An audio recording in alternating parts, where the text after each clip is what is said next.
और परमेश्वर के नाम की महिमा और स्तुति हो। इस सुंदर अवसर परमेश्वर हमारे सबके जीवनों में फिर से प्रदान किया कि हम मिलकर प्रभु के सम्मुख आ सकें और दिन भर के हमारे कामों में, हमारे बच्चों की पढ़ाई में, परीक्षा में सब परमेश्वर ने सहायता किया। परमेश्वर के नाम की स्तुति हो।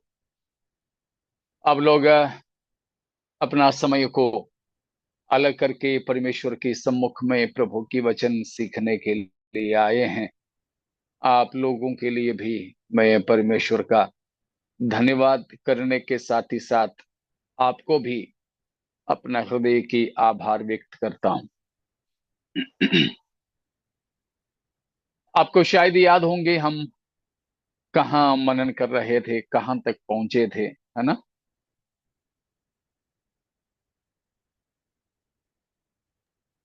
प्रकाशित वाक्य 8 का 7 पढ़ रहे थे। 8वां अध्याय में हम हैं। प्रकाशित वाक्य की 8वां अध्याय, हम उसकी करीब 7वां पद तक मनन किए थे। और हम आगे को पढ़ने के लिए चाहेंगे, सीखने के लिए चाहेंगे।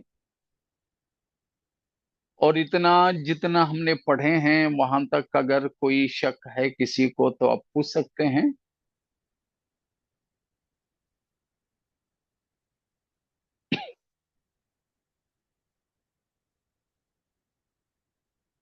नहीं तो हम आगे बढ़ेंगे। हम खास तौर पर इस प्रकाशित वाक्य 8वां अध्याय में यह मनन कर रहे थे, या फिर इस 8वें अध्याय की बात है। परमेश्वर की मेमना यीशु मसीह 5वां अध्याय में देखा, उस 7 मोहरों से बंद किताब को खोला है। और उसकी 7 मोहरों को खोलते हैं। 7 मोहरों को, उनमें से 6 मोहरों को खोलते हुए हमने 6वां अध्याय में देखा। उसके बाद 7वां अध्याय में महाक्लेश के समय में पृथ्वी पर रहने वाले पवित्र लोगों के बारे में देखा, यहूदियों में से भी, गैर यहूदियों में से।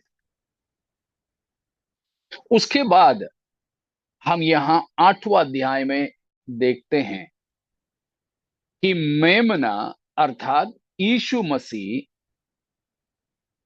वो पुस्तक का, वो 7 मोहर वाला किताब का आखिरी मोहर को खोलता है।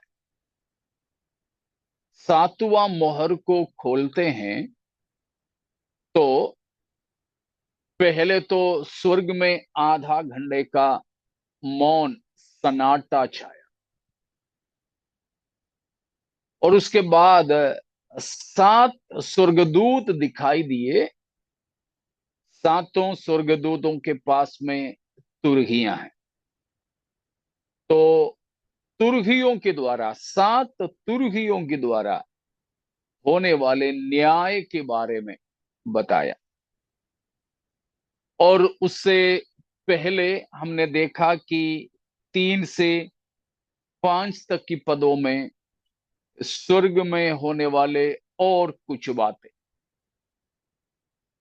अब उसकी 6 से लेकर ये 7 स्वर्गदूत अपने तुरही को, अपने नरसिंगे को फूंकने के द्वारा पृथ्वी पर रहने वालों पर होने वाली विपत्तियों को देखते हैं। हम उसकी 6वां पद और एक बार पढ़ेंगे। तब वे 7 स्वर्गदूत जिनके पास 7 तुरहियां थी उन्हें फूंकने को तैयार हुए। हाँ, हमने 8 का दूसरा पद में देखे थे कि 7 स्वर्गदूत तुरहियों को लिए हुए हैं। 6वां पद में वे अपने तुरही फूंकने के लिए तैयार हो गए। हम इसी 8वें ही अध्याय में हम देखते हैं कि 4 तुरहियां फूंके जाते हैं।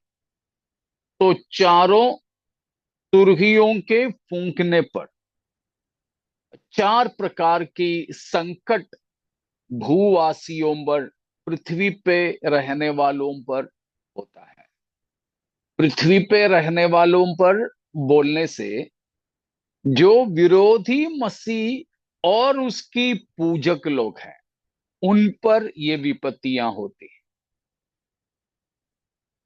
आपको मालूम हो, उस समय पृथ्वी पे कलीसिया नहीं रहेगी। कलीसिया उससे पहले मसीही के साथ या मसीह के पास उठा ली जाएगी। कलीसिया उठा ली जाएगी। उसके बाद धरती पे यहूदी लोग और गैर यहूदी लोग रहेंगे।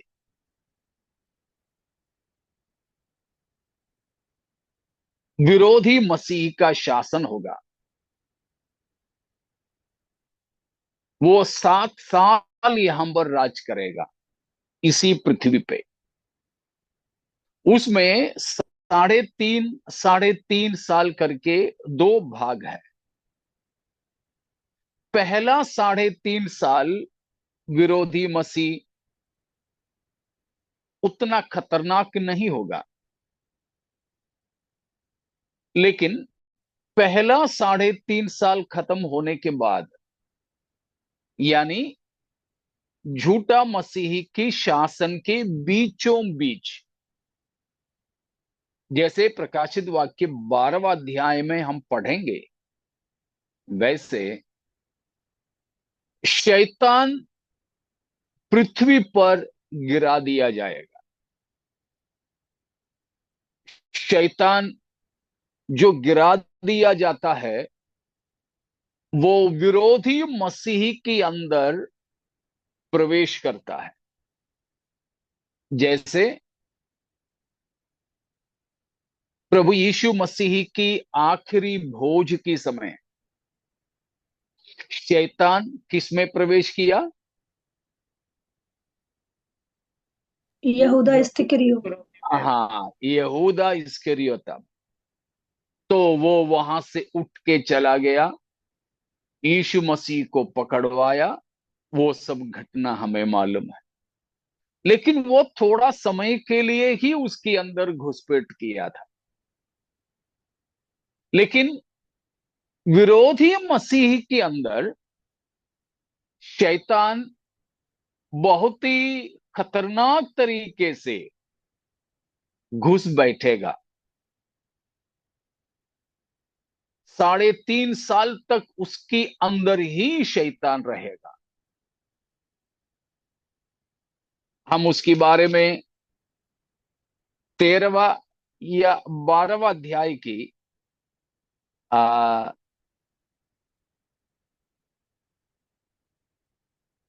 उसकी 7वां पद को पढ़ेंगे। फिर 13 स्वर्ग में लड़ाई हुई। मिकाएल और उसके स्वर्गदूत अजगर से लड़ने को निकले, और अजगर और उसके दूत उससे लड़े। हाँ, 9 तक पढ़िएगा, 9 तक पढ़ें। परंतु प्रबल न हुए, और स्वर्ग में उनके लिए फिर जगह न रही। तब वह बड़ा अजगर, अर्थात वही पुराना सांप जो इब्लिस और शैतान कहलाता है और सारे संसार का भरमाने वाला है, पृथ्वी पर गिरा दिया गया, और उसके दूत उसके साथ गिरा दिए गए। देखा, शैतान और उसके दूत पृथ्वी पे गिरा दिए जाते हैं। और 10वां पद की आखिरी में भी हम यही पढ़ते हैं कि हमारे भाइयों पर रात दिन रात दिन दोष लगाने वाला। दोष लगाने वाला। हाँ, दोष लगाने वाला। परमेश्वर के सामने उन पर दोष लगाया करता था, गिरा दिया गया। हाँ, दोष लगाने वाला उस अपराधी को, यानी शैतान को गिरा दिया जाता है। तो इन पदों में 7 से लेकर 10 तक की पदों में हम लोग पढ़ते हैं कि शैतान को स्वर्ग से गिरा दिया, वो पृथ्वी पर सीमित हो गया। इसीलिए देखो 12वां पद, 12वां पद। इस कारण हे स्वर्गों और उनमें रहने वालों, मगन हो। हे पृथ्वी और स्वर्ग, हे पृथ्वी और समुद्र, तुम पर है।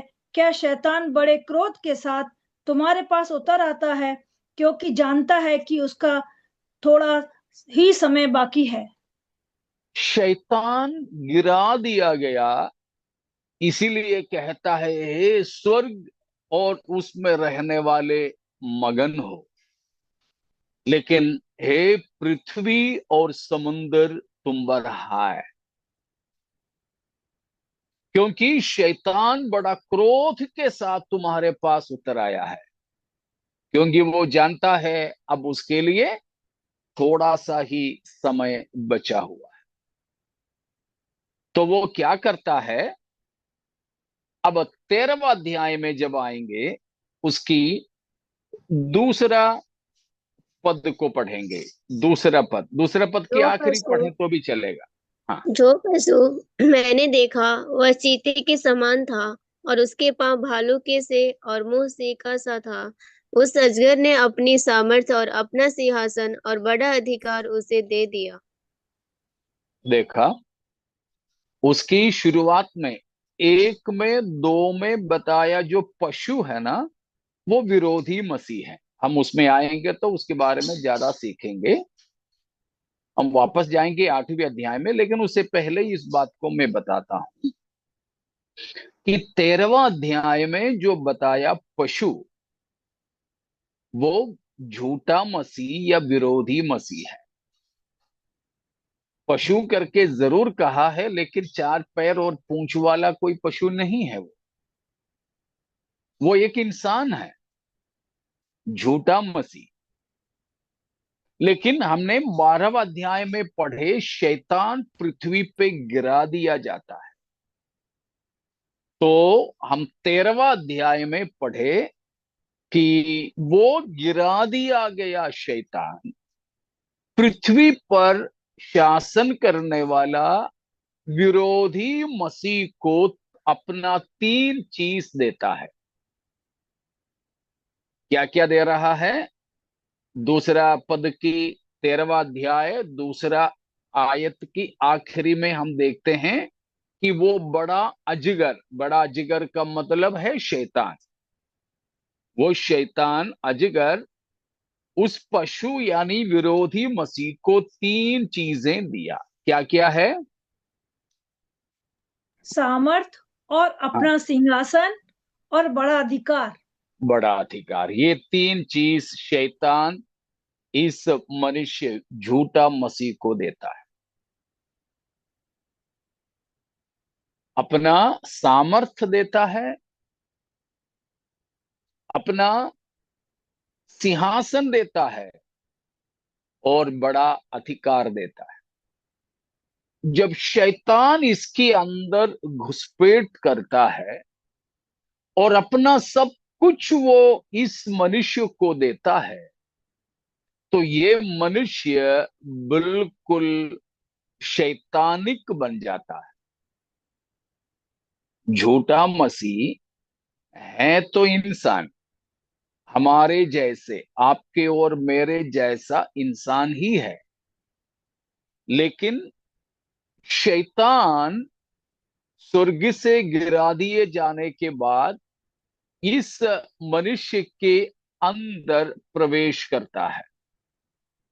जब इसके अंदर प्रवेश करता है तो वो बिल्कुल शैतान का सा स्वभाव दिखाता है। इसीलिए उसके बाद वो स्वयं ईश्वर करके लोगों से आराधना को स्वीकार करता है, और जो उसकी आराधना, उपासना, पूजा अर्चना नहीं करते उनको वो सताने लगता है। जब वो उस प्रकार आराधना स्वीकारने लगता है तो पृथ्वी पे रहने वाले कई सारे लोग मना करेंगे, उसकी मोहर नहीं लेंगे, उसकी मूर्त की पूजा नहीं करेंगे, उसकी आराधना करने के लिए मना करेंगे। ऐसे में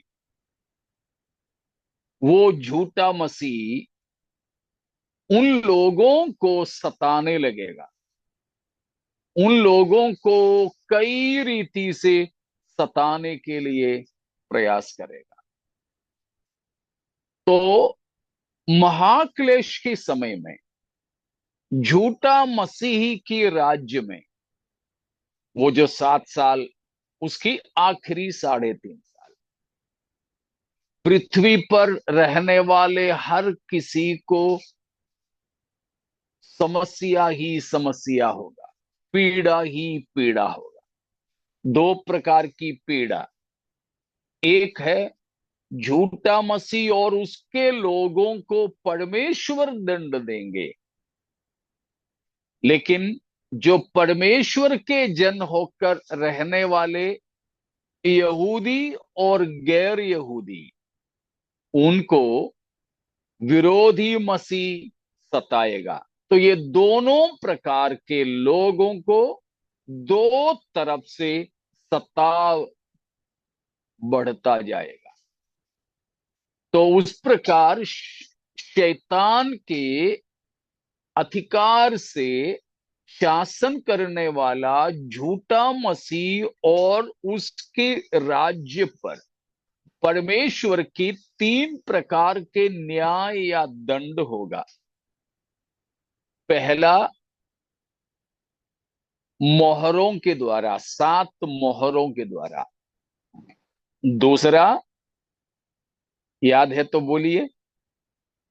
7 तुरही के द्वारा। 7 तुरहियों के द्वारा। और तीसरा, 7 कटोरे के द्वारा। 7 कटोरों के द्वारा।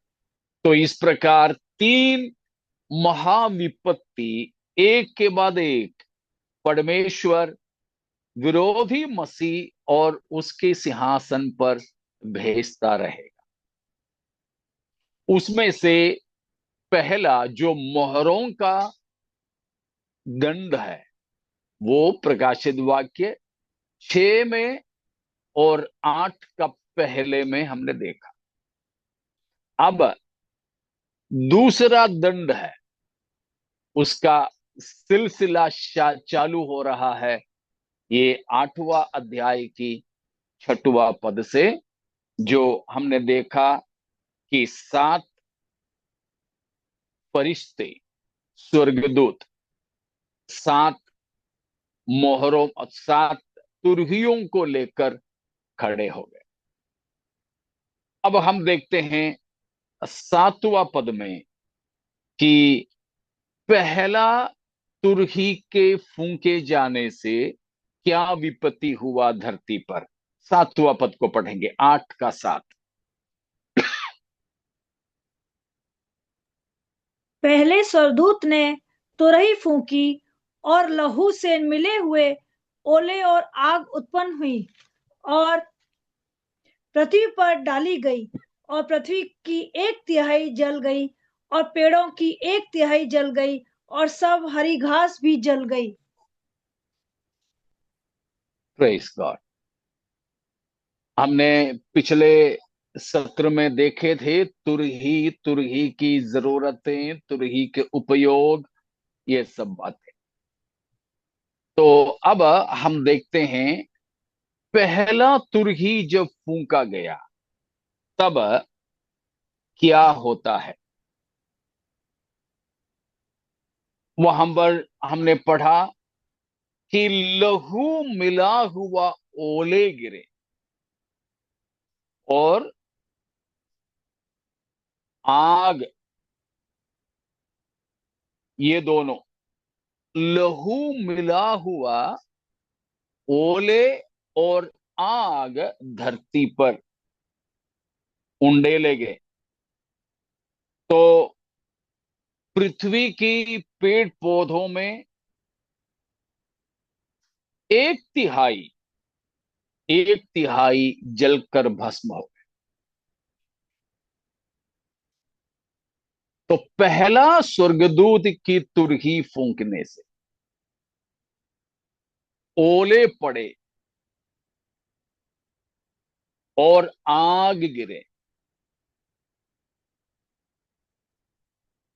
एक तिहाई हरी दुनिया, पेड़ पौधे भस्म हो गए।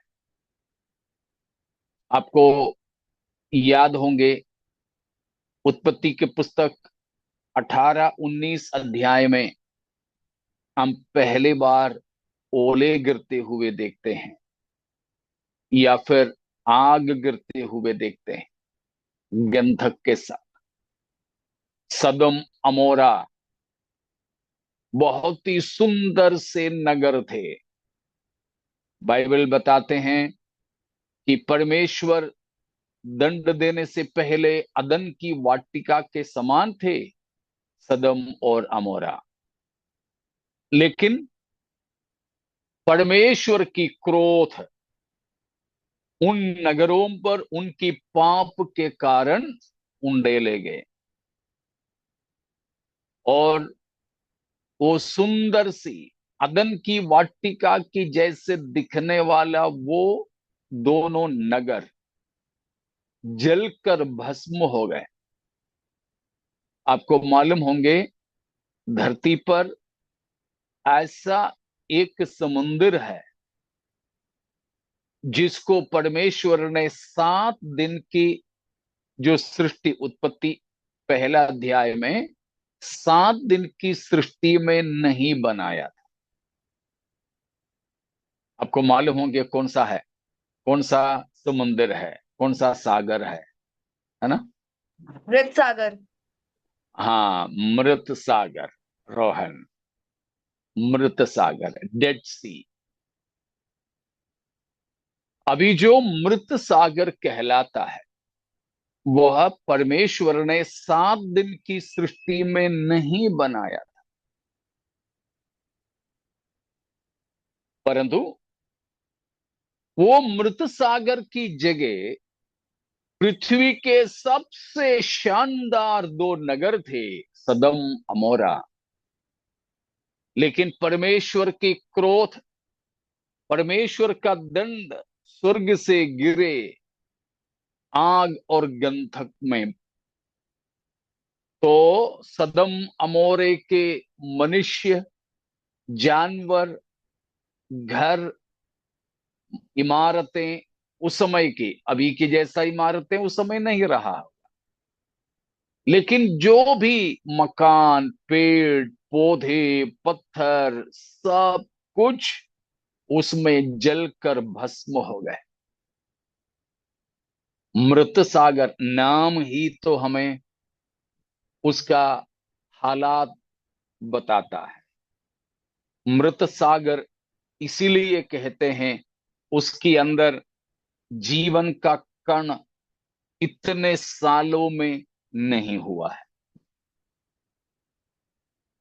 कोई जिंदा मछली को उसमें पकड़ के डालो तो पलों पलों के अंदर वो मर जाएगा।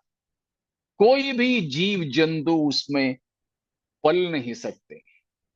मृत्यु है, जान बिल्कुल नहीं, क्योंकि स्वर्ग से परमेश्वर ने उतना ज्यादा आग गंधक बरसाया था।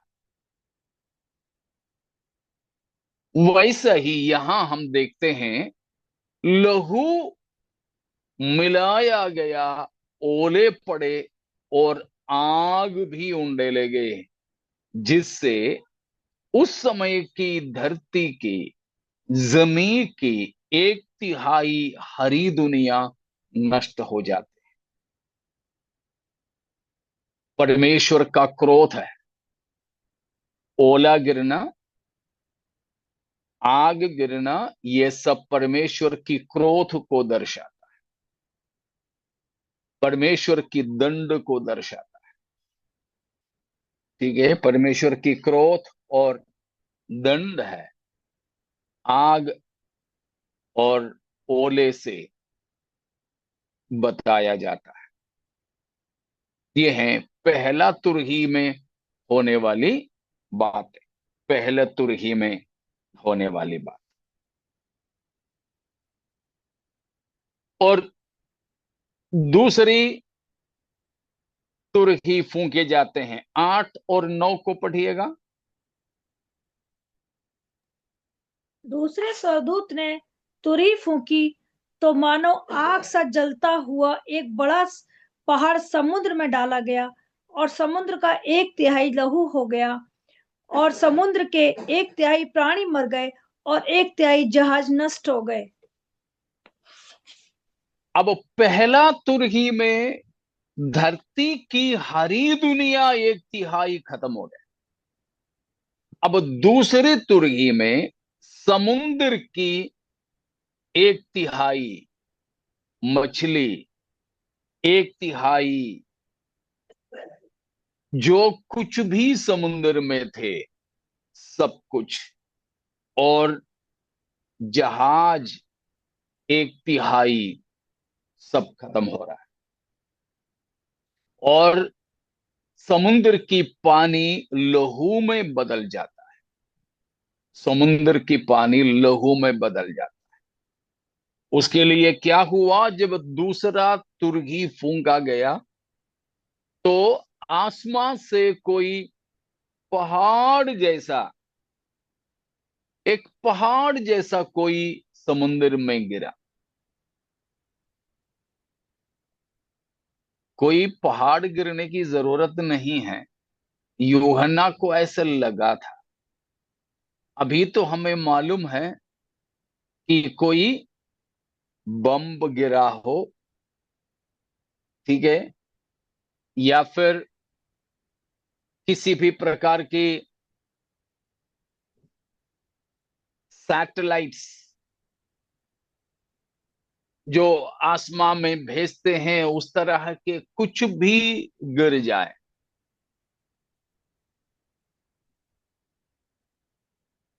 अभी आज की अखबार में मैं पढ़ा था, आज की नहीं, कल की अखबार में मैंने पढ़ा था, एक बाहरी, एक बाहर गांव में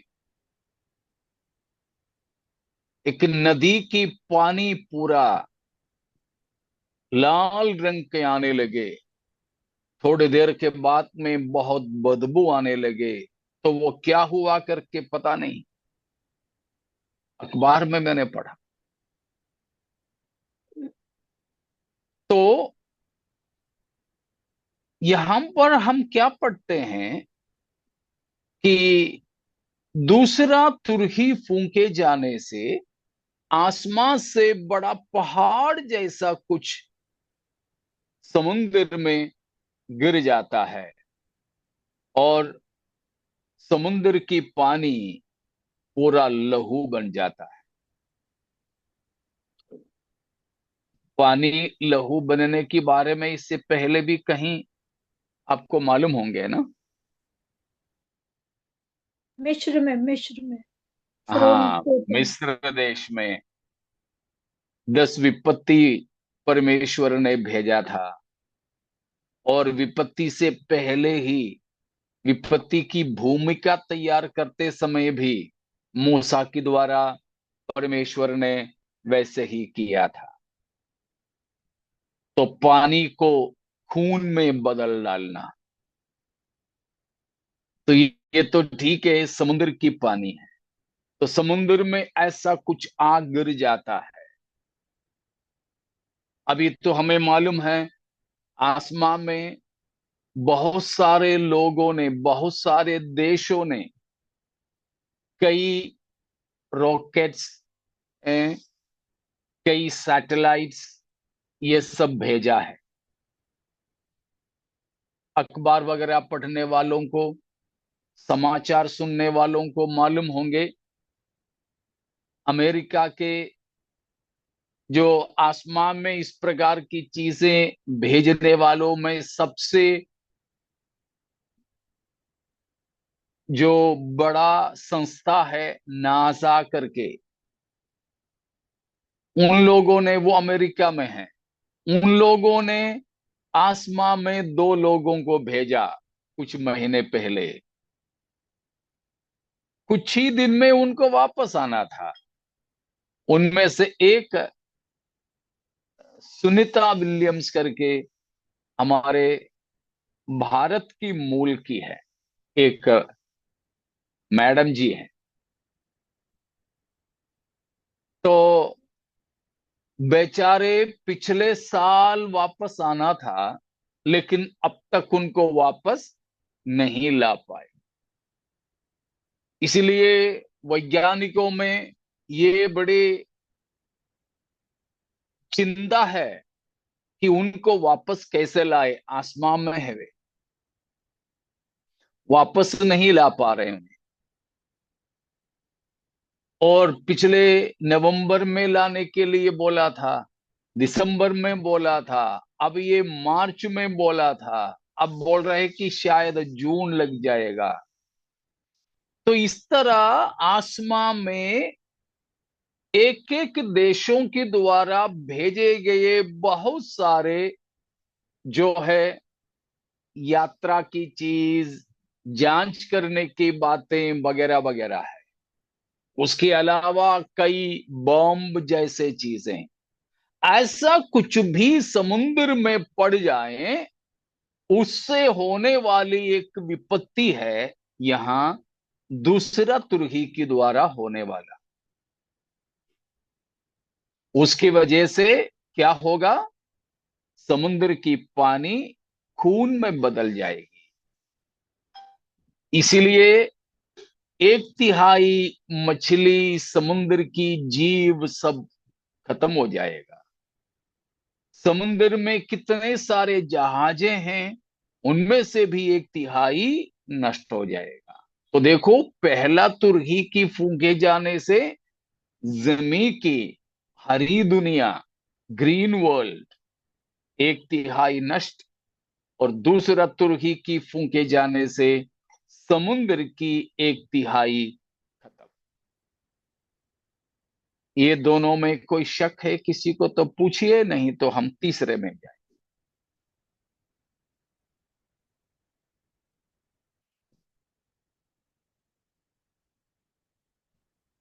ठीक है, कुछ नहीं, तो हम तीसरा तुर्की के बारे में देखते हैं। उसका 10 और 11वां पद, 10 और 11। तीसरे सरदूत ने तुरही फूंकी और एक बड़ा तारा जो मशाल के समान जलता था स्वर्ग से टूटा और नदियों की एक तिहाई पर और पानी के सोतों पर आ पड़ा। उस तारे का नाम नागदोना है और एक तिहाई पानी नागदोना सा कड़वा हो गया और बहुत से मनुष्य उस पानी के कड़वे हो जाने से मर गए। अब तीसरा स्वर्गदूत यह पर तुर्की फूंकता है। तो यह पर एक बड़ा तारा समान कुछ गिरता है, लेकिन वो गिरने से क्या होता है?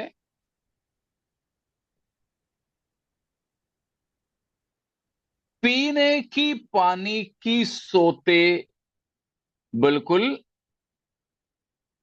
खून में बदल जाना, और वो कड़वा होना, और मनुष्य, जमीन पे रहने वाले इंसान हो, जानवर हो, इन सबको जो है वो कड़वा सा होकर बिल्कुल मर जाने की स्थिति में होना। तो वहां पर हम पढ़ते हैं कि एक विशाल काय तारा मशाल के समान जलता हुआ एक तिहाई नदियों तथा जल स्रोतों पर जा गिरा। एक तिहाई नष्ट हो रहा है। पहले में एक तिहाई पेड़ पौधे, दूसरे में एक तिहाई समुद्र की खारा पानी की जीव जंतु।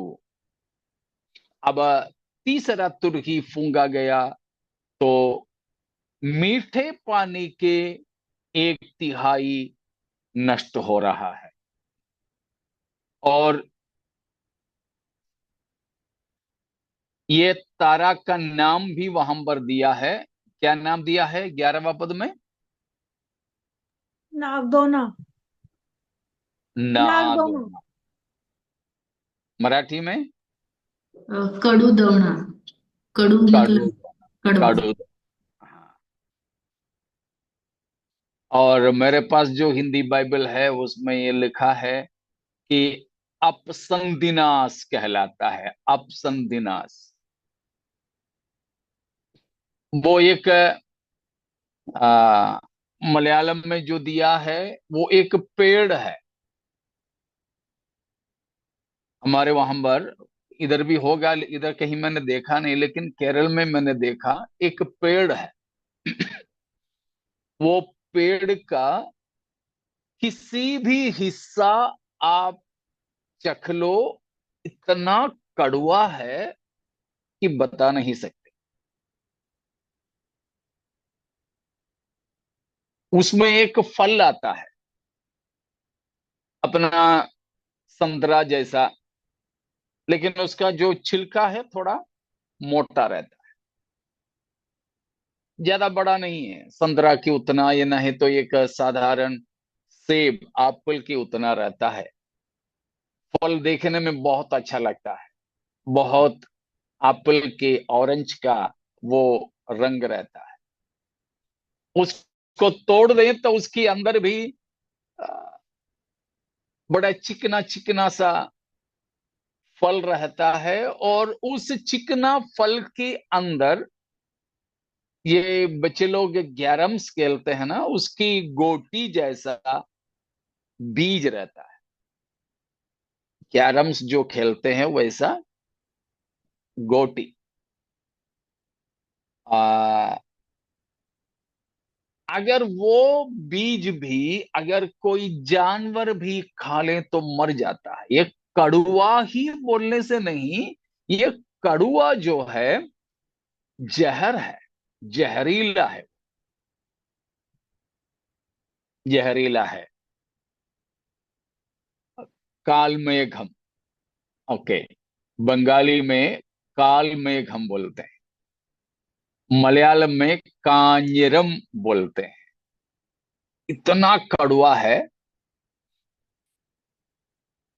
अगर कैसे भी चबा भी लेना, उसकी पत्ते हो, चमड़े हो, जड़ हो, बीज हो, इतना कड़वा, इतना कड़वा कि वो जहर है, जानवर या इंसान को मार सकते। अभी 1 महीना पहले केरल में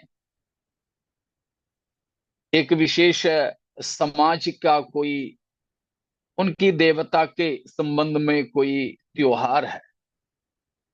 उसमें किसी किसी लोगों में देवी आ जाती है। तो ऐसा एक आदमी में देवी आया।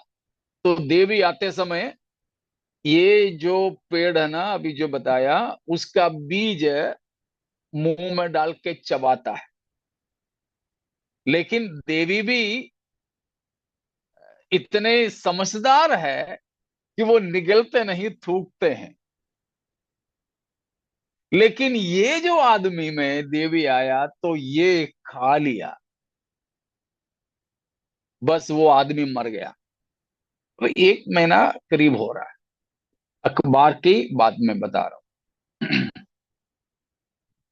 तो उतना कड़वा है ये, वो कड़वा साथ ही साथ में जहरीला। तो यहां पर तीसरी तुरही फूंके जाने से जो ऐसा जहरीला कोई तारा आसमां से गिरा, मीठे पानी की सारे सोतों पर, एक तिहाई मीठे पानी की सोते ये जहरीले बन गए। वो जहरीले बन जाने की वजह से हम 11वां पद में पढ़ते हैं कि इंसानों में से कई सारे लोग मर गए, अनेक मनुष्यों की मृत्यु हो गई। तो पानी कड़वा हो गया, मतलब वो जहर बन गया। उसके लिए भी आसमान से कोई तारा आने की जरूरत नहीं है। बायोलॉजिकल वेपन्स, केमिकल वेपन्स, ऐसे कई सारे हथियार देश देश बना करके रखा है।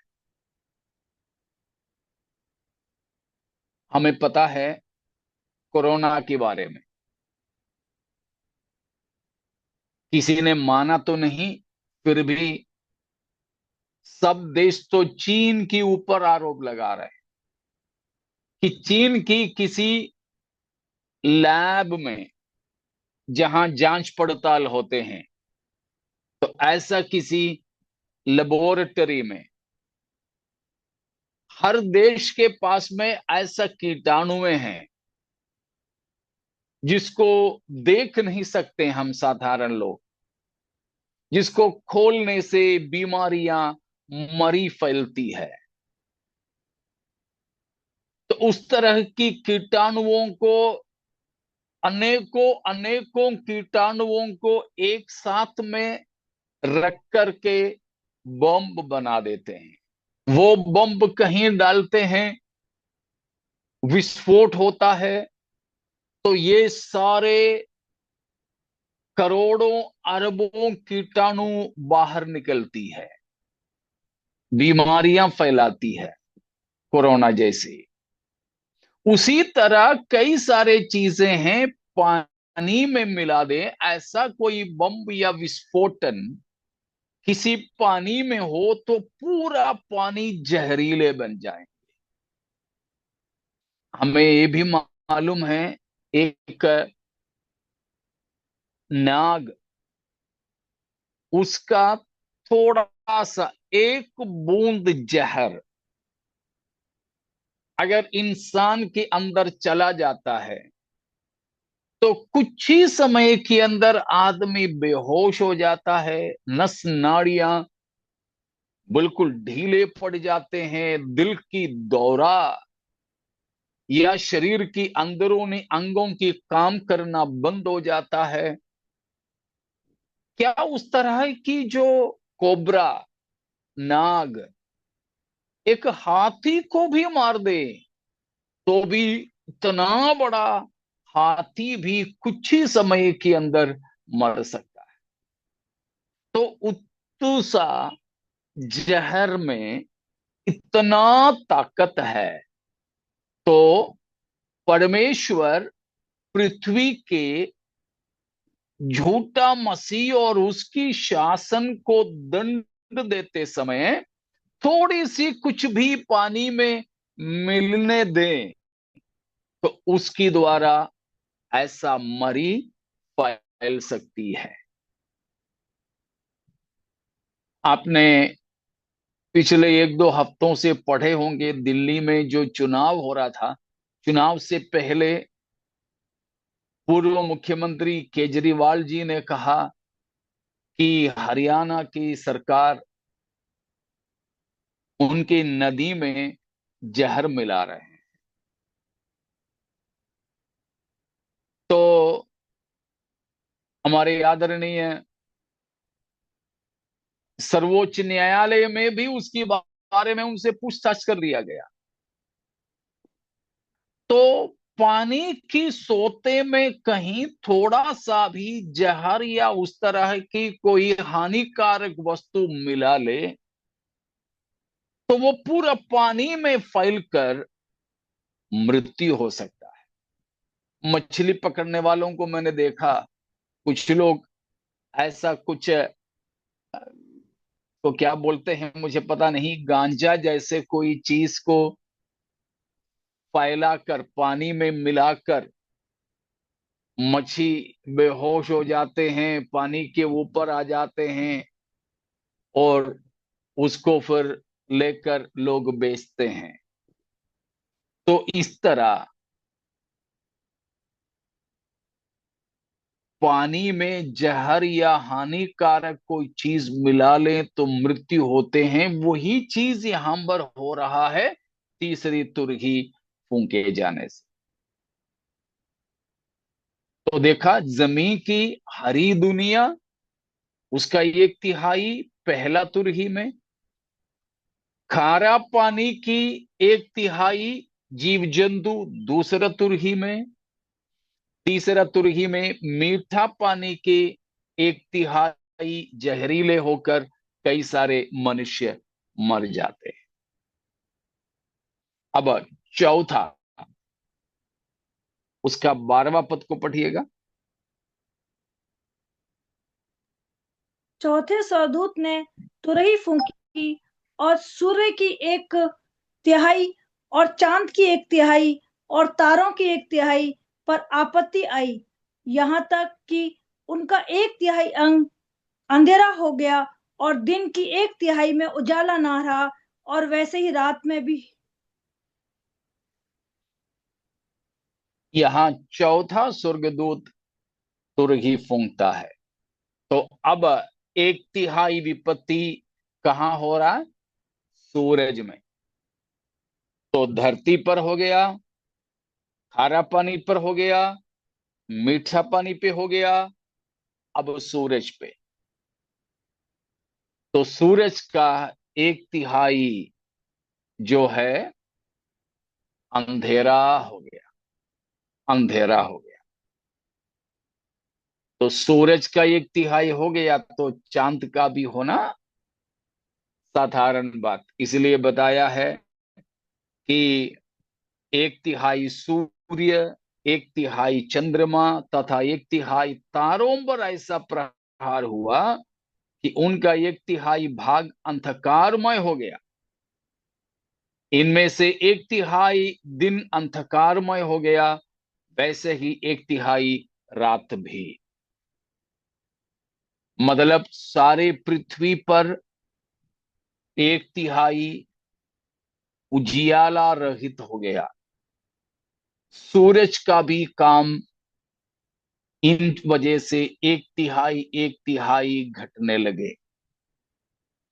आप जरा सोच लो कि इस प्रकार की एक स्थिति हमारे रहते रहते में कहीं हो जाए तो कितना कठिनाई होगा। तो परमेश्वर अनाज्ञाकारी लोगों को ऐसा दंड दे रहे हैं, अनाज्ञाकारी लोगों को। तो इन सारे चीजों के लिए कुछ केमिकल रिएक्शंस, उसके लिए कुछ रेडियो एक्टिविटी, ये सब विज्ञान की बातें। ऐसे कुछ होने से ये सारी चीजें स्वाभाविक तौर पर होगा। तो ये हैं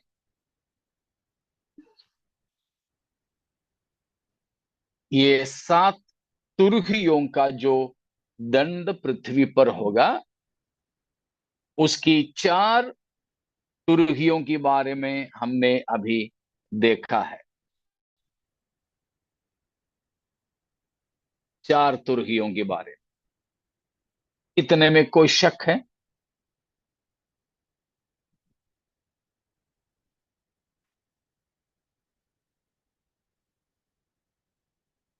नहीं, तो हम अभी उसकी 13वीं वचन को पढ़ेंगे। जब मैंने फिर देखा तो आकाश के बीच में एक उकाब को उड़ते और ऊंचे शब्द से यह कहते सुना, उन 3 स्वर्गदूतों की तुरी के शब्दों के कारण जिनका फूंकना अभी बाकी है, पृथ्वी के रहने वालों पर हाय हाय हाय। अब 4 तो हो गया, अब 3 बाकी है। लेकिन अब तक जो 4 तुर्कियों के द्वारा विपत्ति हुई, उससे भी कई गुना ज्यादा विपत्ति, दंड अगला 3 तुर्कियों के फूंके जाने के द्वारा होने जा रहा है। उसके बारे में हम यहां पर देखते हैं। उकाब एक उकाब जब या एक गरुड़ को ऊंचे शब्द से ये कहते हुए सुना। उकाब यहां पर जो बताया है, कोई पक्षी होना कोई जरूरी नहीं है। यहां दर्शा रहे हैं कि स्वर्गदूत भी हो सकता है। तो यहां पर खास तौर पर जो उकाब है, गरुड़ है, वो उस समय के हिसाब से देखा जाए तो रोम का एम्बलम था, रोम का निशान था, रोम का। अभी तो हमें मालूम है कि कई हमारे देश की देश पक्षी के बारे में मालूम होगा ना, नेशनल बर्ड, बच्चे लोग मालूम है ना?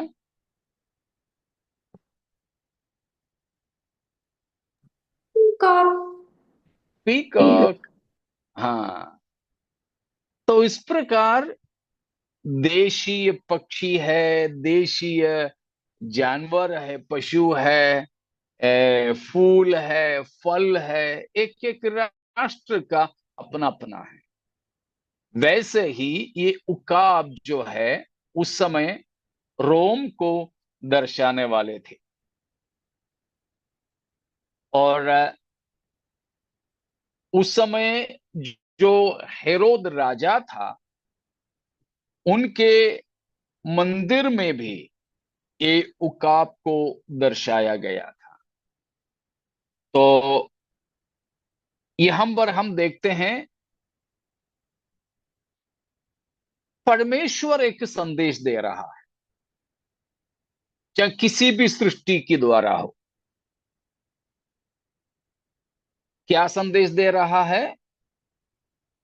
आगे फूंके जाने वाले 3 तुर्कियों के फूंके जाने से कोई बड़ी विपत्ति धरती पर आने वाला है।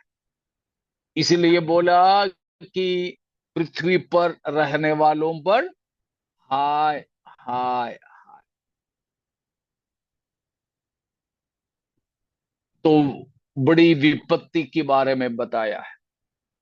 अभी तक का कुछ नहीं बता रहे हैं, आने वाला ज्यादा कठिनाई की है। कलीसिया को इन किसी चीजों में डरने की जरूरत नहीं है, क्योंकि इन किसी भी समय में कलीसिया धरती पे नहीं होगी।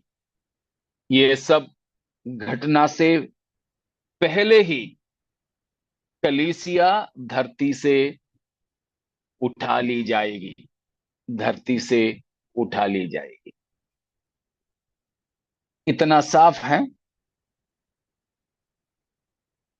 इतने में कोई शक?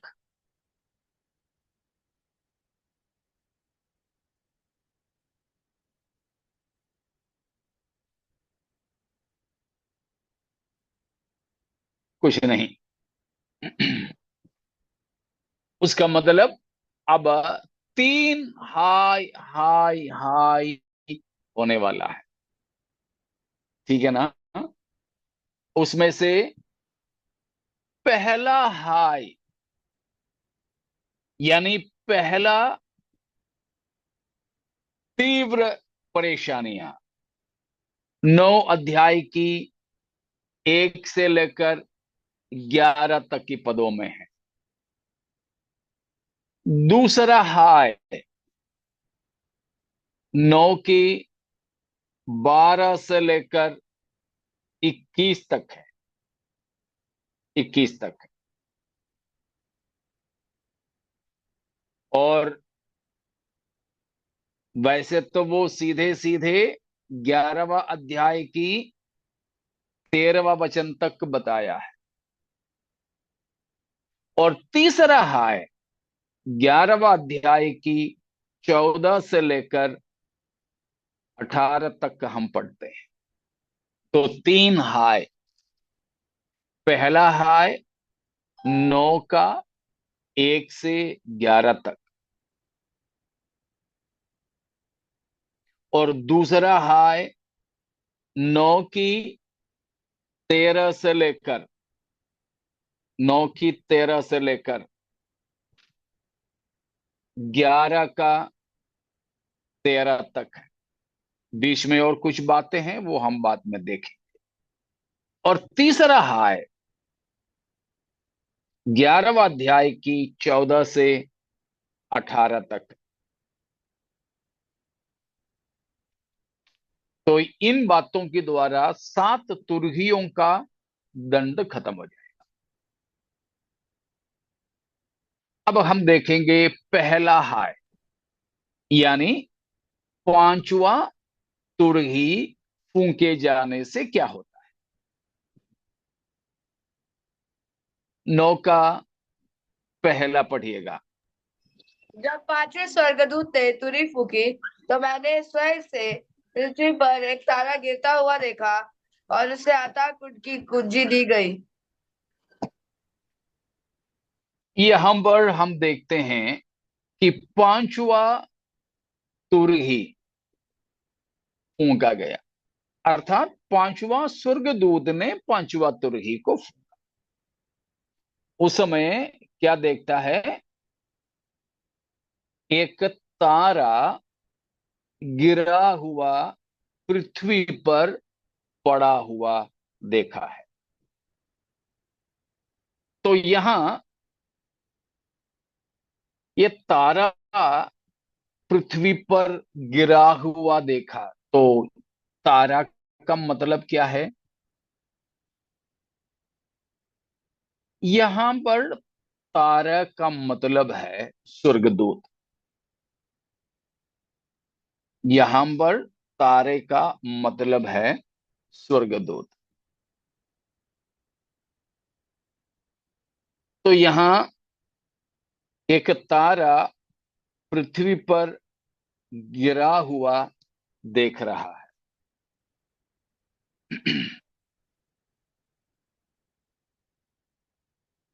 और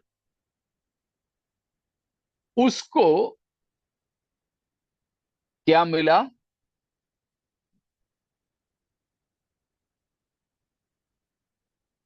अथाह कुंड की चाबी।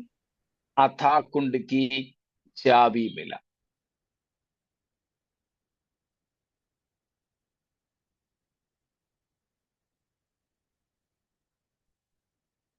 तो ये 5वां स्वर्गदूत जिसको हमने 8 अध्याय में देखे थे, यहां पर तुरही फूंका 5वां, तब स्वर्ग से एक तारा, ये तारा का मतलब स्वर्गदूत को देखा।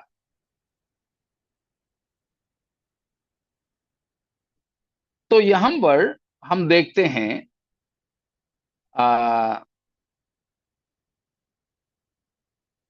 पहला पद में ही उसको अथाह कुंड का चाबी दे दिया गया। उसका मतलब वो तारा, तारा है क्या या कोई व्यक्ति है। व्यक्ति है। व्यक्ति है। वो जो गिरा हुआ तारा करके जो कहा है, यहाँ पर तारा जो है व्यक्ति है, खास तौर पर एक स्वर्गदूत के ही बारे में बता रहा है, इसलिए उसको चाबी दे दिया गया करके बताया। तो स्वर्गदूत, कितने स्वर्गदूत है?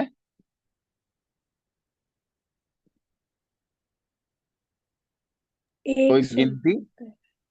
नहीं, इस वाले इधर की पद बात में तो नहीं। एक ही, इस नहीं, वाले इधर पद की में बात, तो एक ही। इधर की बात नहीं बोल रहा हूं मैं।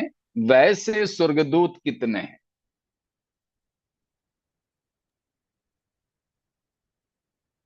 7 स्वर्गदूत तुरही लेकर के खड़े थे।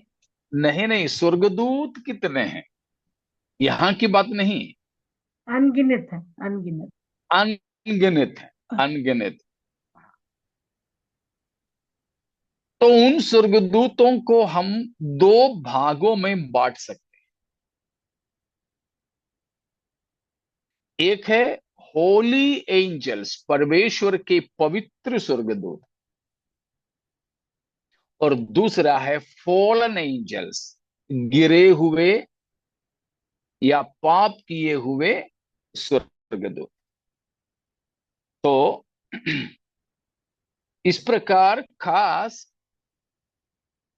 दो प्रकार के दूतों को हम जानते हैं। एक है परमेश्वर के पवित्र स्वर्गदूत है, दूसरे हैं पाप किए हुए, गिरा दिए गए स्वर्गदूत। और उनमें भी अलग अलग तरीके हैं, अलग अलग किस्म के हैं, लेकिन उन सब के बारे में हम फिलहाल सीखने के लिए नहीं जाएंगे। वो एक अलग शाखा है पढ़ने का, दूतों के बारे में, डीमोनोलॉजी, एंजलोलॉजी, ऐसे करके स्वर्गदूतों के बारे में एक पढ़ाई अलग से होता है। इस बीच में हम वो नहीं कर पाएंगे, लेकिन मूल रूप से कुछ सूचना दे रहा। तो स्वर्गदूत खास तौर पर दो, पवित्र स्वर्गदूत और अपवित्र लोग, परमेश्वर के साथ में रहने वाले और शैतान के साथ में गिरा दिए गए स्वर्गदूत, ऐसे दो है। उनमें से भी आपको शायद मालूम हो कि परमेश्वर के पवित्र स्वर्गदूतों को भी हम अलग अलग रीति में बांट सकते हैं। कुछ कुछ को तो हम जानते हैं करूब, करूब। दूसरे हैं सराफीम। यशायाह 6 अध्याय में हम देखते हैं साराफ लोगों को।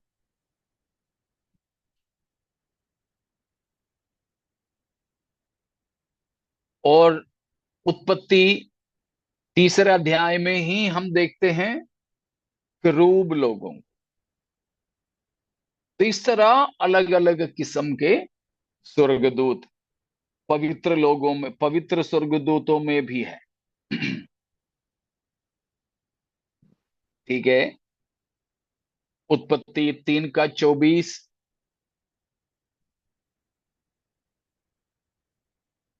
वहां पर हम पढ़ते हैं अदन की वाटिका से परमेश्वर ने अदम और हव्वा को निकाल दिया। उसके बाद अग्नि की तलवार से या लिए हुए करूबों को परमेश्वर अदन की रक्षा के लिए पहरुए ठहराए। और भी कहीं कहीं हम करूबों को देखते हैं। और जैसे यशायाह 6 1 से 8 तक की पदों में हम साराफियों को देखते हैं। साराफ, साराफ लिखा है ना हिंदी में।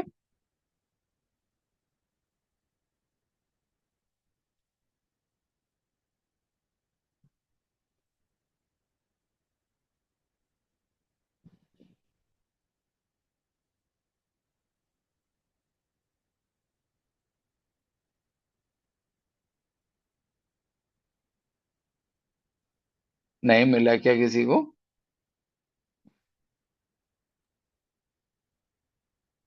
तो उससे वहां पर उससे ऊंचे पर साराफ दिखाई दिए, उनके 6 पंख थे। हाँ, साराफ।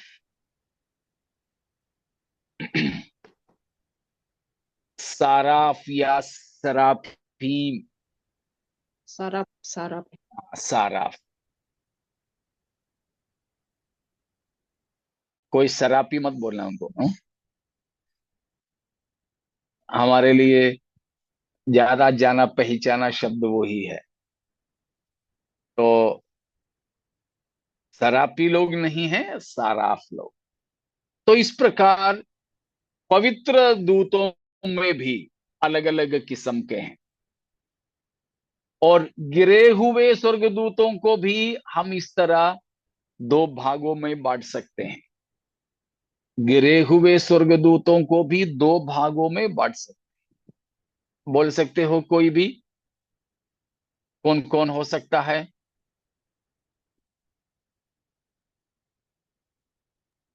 एक तो इब्लिस के साथ के सौदूत जिन्हें स्वर्ग से गिरा दिया गया था। जी।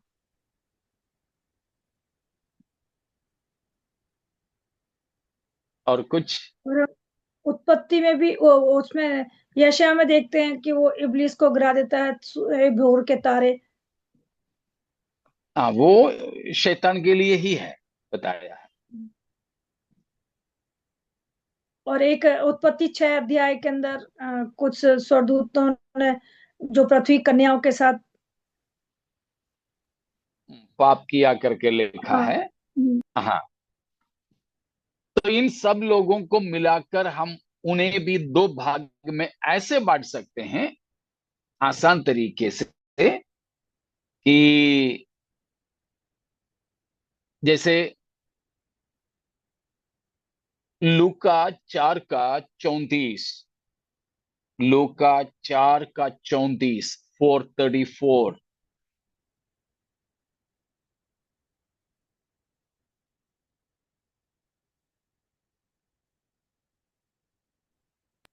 हे हे यीशु नासरी, हमें तुझसे क्या काम?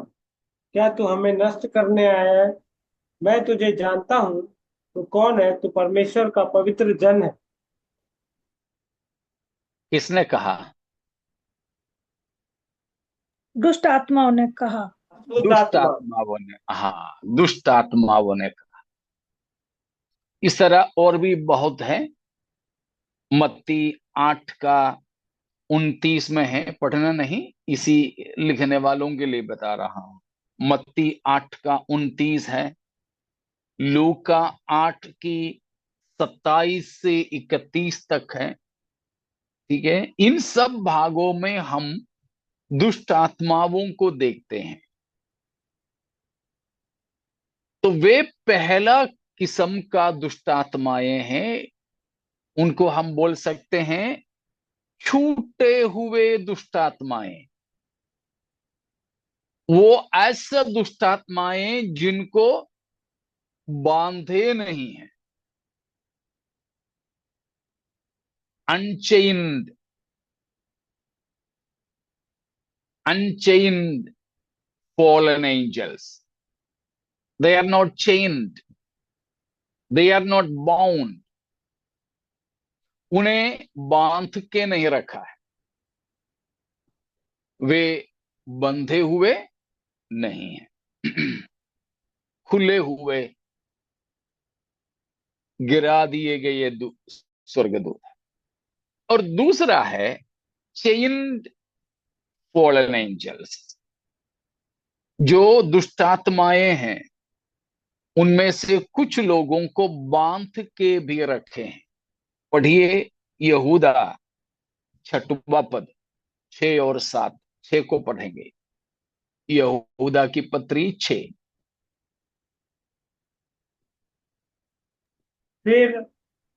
फिर जिन स्वर्गदूतों ने अपने पद को स्थिर न रखा, वरन अपने निज निवास को छोड़ दिया, उसने उनको भी उस भीषण दिन के न्याय के लिए अंधकार में जो सदा काल के लिए है, बंधनों में रखा है।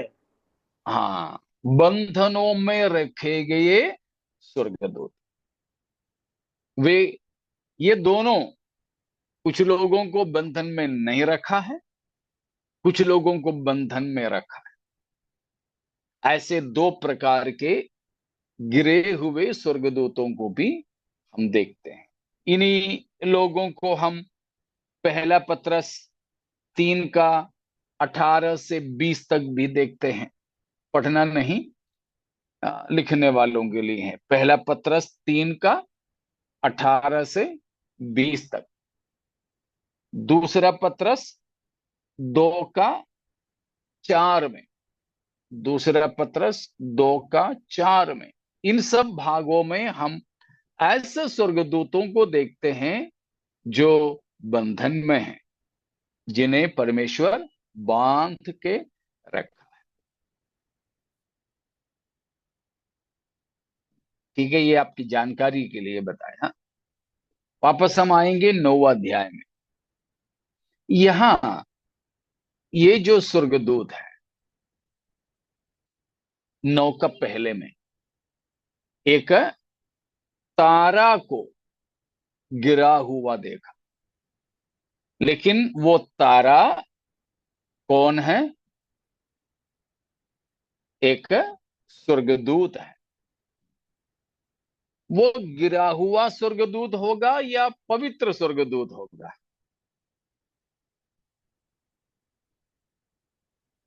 आपका क्या विचार है?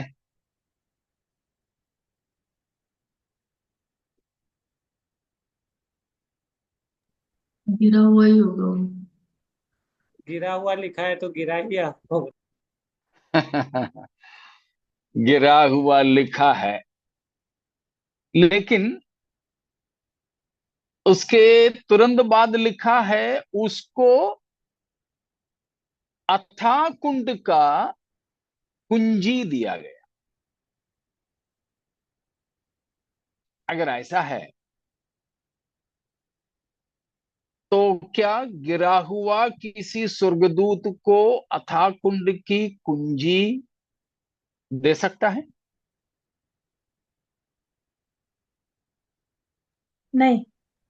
नहीं दे नहीं हो सकते। सकता। हाँ, इसीलिए यहां पर जो गिरा हुआ करके लिखा जरूर है, उसका मतलब इतना है कि ऐसा गिरा हुआ नहीं जैसे पाप किए हुए स्वर्गदूत, परंतु एक स्वर्गदूत को नीचे आया हुआ देखा, ये मतलब है, नीचे आया हुआ। वैसे पाप में गिरा पड़ा दूत के बारे में नहीं है, क्योंकि परमेश्वर का काम यहां पर वो स्वर्गदूत कर रहा है, अथाह कुंड की चाबी लेकर।